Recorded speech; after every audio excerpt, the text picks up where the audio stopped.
Xalq artisti Əhsən Dadaşov Azərbaycan musiqi folklorunu zənginləşdirən və ona yeni çalarlar bəxş edən 20-dən artıq rəngin müəllifidir. Görkəmli Tarzənin yaratdığı rənglər musiqi əlvanlığı, incə dəqiqliyi və şux ifadə tərzi ilə seçilir, milli musiqi irsimizin dərinliyini və zənginliyini əks etdirir. Sənətkarın yaradıcılıq irsinin qorunması və gələcək nəsillərə çatdırılması məqsədi ilə müxtəlif addımlar atılır. Media Mərkəzi və Əhsən Yaradıcı Təşəbbüslər Mərkəzinin birgə təşkilatçılığı ilə tərtib olunan Rənglər Not məcmuəsi də bu silsilədəndir. Nəşrdə Əhsən Dadaşovun xalq çalğı alətləri üçün bəstələdiyi 15 unikal rəng öz əksini tapıb.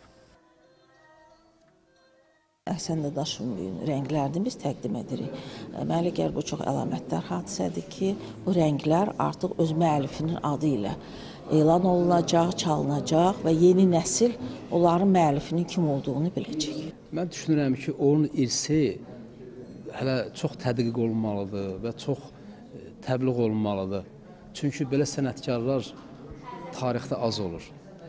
Əhsən Dadaşov öz dəstixətti olan, tarixdə iz olan bir sənətkardır. Onun o şirin barmaqları, bəstələdiyi rənglər, təsniflər, bugün də sevilə-sevilə, bax bu muğam müsabiqələrində biz ondan çox geniş istifadə edirik. Təqdimat mərasimində vurğulandı ki, Əhsən Dadaşovun rəngləri gələcək nəsil ifaçıların, pedaqoqların və sənətsevərlərin yaddaşında layiqli yer tutacaq. Nəşr milli musiqimizin inkişafı üçün mühüm bir mənbəyə çevriləcək. Bədii istəklə davam edən gecə usta sənətkarın müəllif olduğu əsərlərin ifası ilə yadda qaldı.